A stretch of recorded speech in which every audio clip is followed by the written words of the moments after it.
What's up, guys? Noah here from the Digi Bros, and today we have, our first deck profile for the One Piece card game here on the Digi Bros channel. Super excited. I've been looking forward to this game ever since it's announced. Absolutely huge One Piece fan. I adore the franchise. This is my favorite anime franchise of all time. It's hard to tell, but I got a bunch of Luffy figures back behind me right here. But yeah, we're just gonna go on and hop right into the deck profile. So this is a combination of two of the starter decks, including promos as well. So start off, we're gonna go over our leader right here. This is gonna be the Monkey D. Luffy.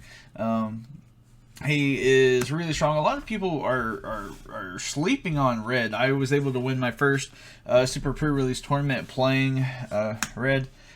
His skill is really strong. You can attach a Suspended Dawn to one of your characters in any way that you like.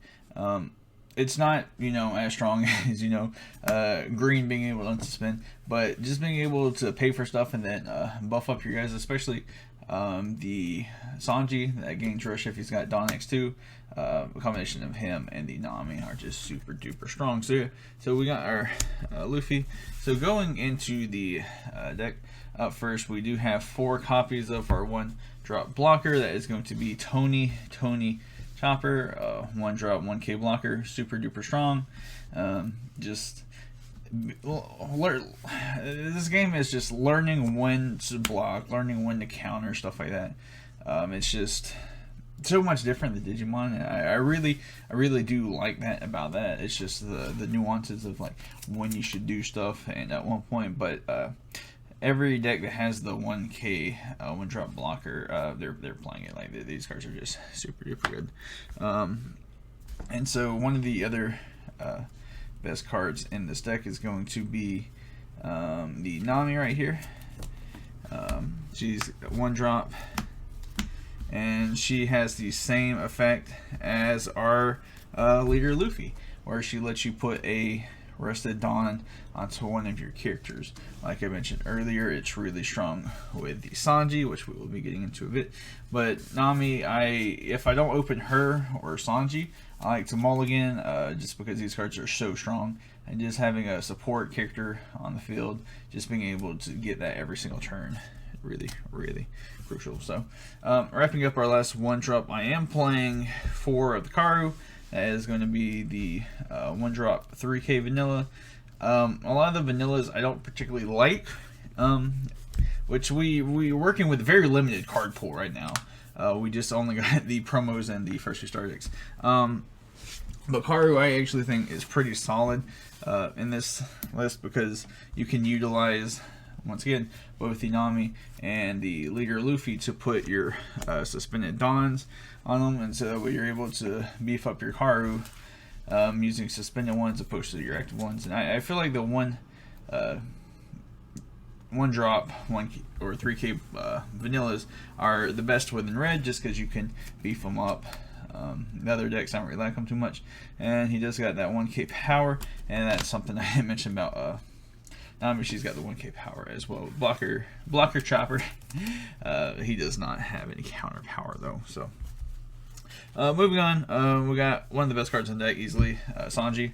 Sanji has Dawn X2. He gains Rush, so it means if you got 2 Dawn under him, you can't go for Rush.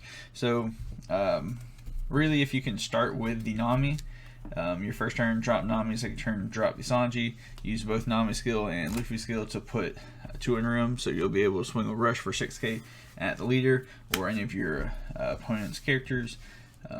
If you are going second, and they already swung with them. So easily one of the best cards in the deck alongside the Nami. Super duper strong. Rush is just really strong within this game because everything does have summon sickness, and so all of our Rush cards that we do play are just super duper strong. Wrapping up our 2-drops, I do got 2 copies of Vivi.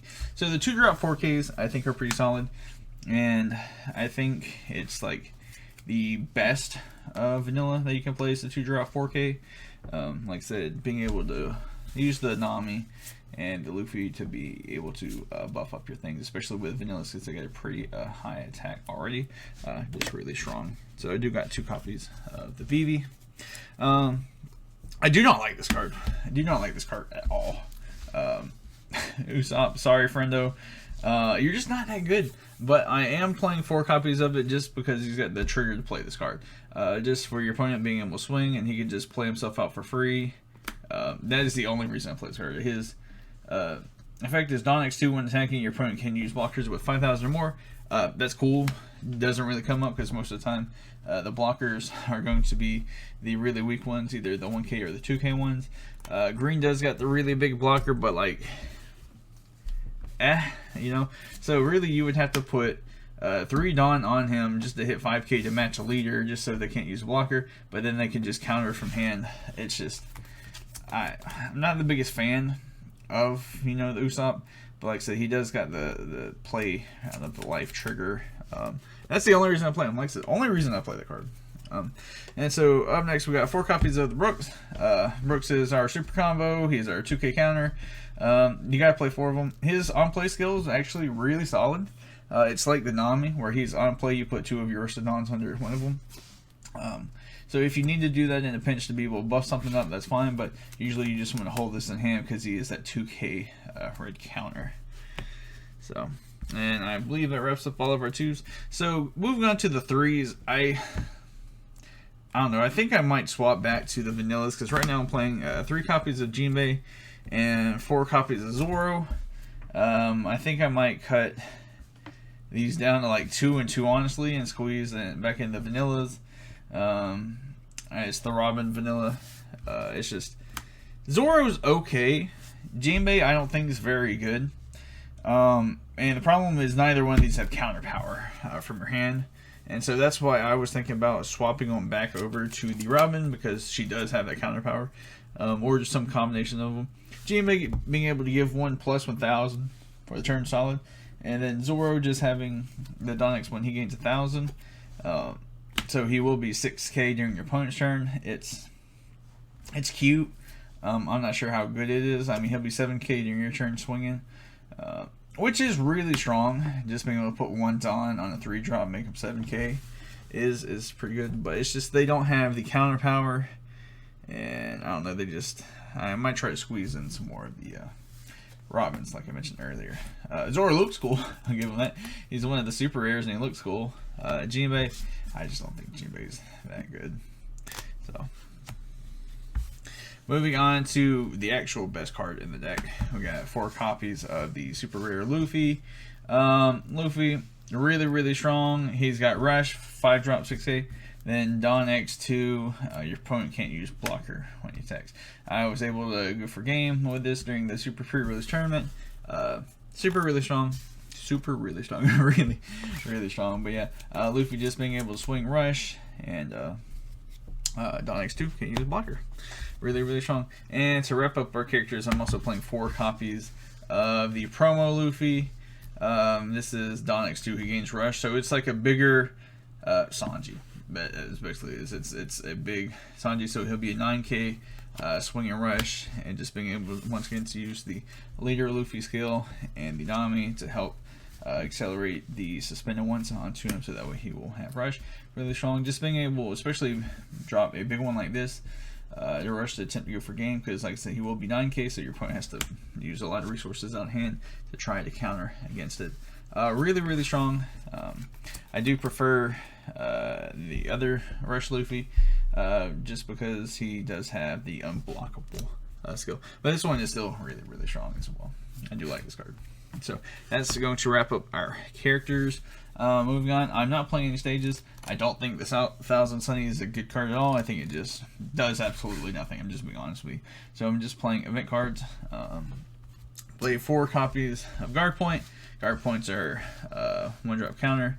That gives it plus 3,000, really strong. And then in Life Trigger, it gives 1 plus 1,000 for the remaining of the turn. Yeah, just having counter is really strong. Like I said, we don't have a ton of them in this deck. I'm probably gonna have to change that, but you know, just having the generic plus 3,000 is really strong. And moving up, we got the Gum Jet Pistol. It destroys one of your opponent's characters with 6,000 power or less, then it's a life trigger. It does the same thing. Really, really solid card. Just one of the best, just like generic removals, and it's only a 4-drop. It's really, really solid. And to wrap up the last card in our deck, I think I'm going to play one of this in every single red deck forever. And it's a Diablo Zombie. It says your leader when your characters are unblockable. That's just, you know, I did this combo like a couple times where I would play this for 1, use Luffy's skill to put the suspend 1 under him and put the other 9. So he's going to be 15k unblockable. Just swing it for game that way is just really, really strong. So yeah, so like I'm probably just going to be playing like the one Diablo Zombie in like every red deck. Moving on, because it's just really strong with that Luffy, just being able to go for game. Not even that Luffy, but even like your rush. Whether it be either of these Luffy's or the Sanji's, just rush is such a strong mechanic. And I just really love red deck. You know, Digimon, I love red. One Piece, I love the Straw Hats. I love Luffy, my favorite character. So yeah, red best deck, baby. You already know this. Once again, I am Noah from the Digi Bros. If you like this content and you love the One Piece card game, make sure to, you know, hit the like button, subscribe for more future awesome One Piece card game content. I'll catch you guys later.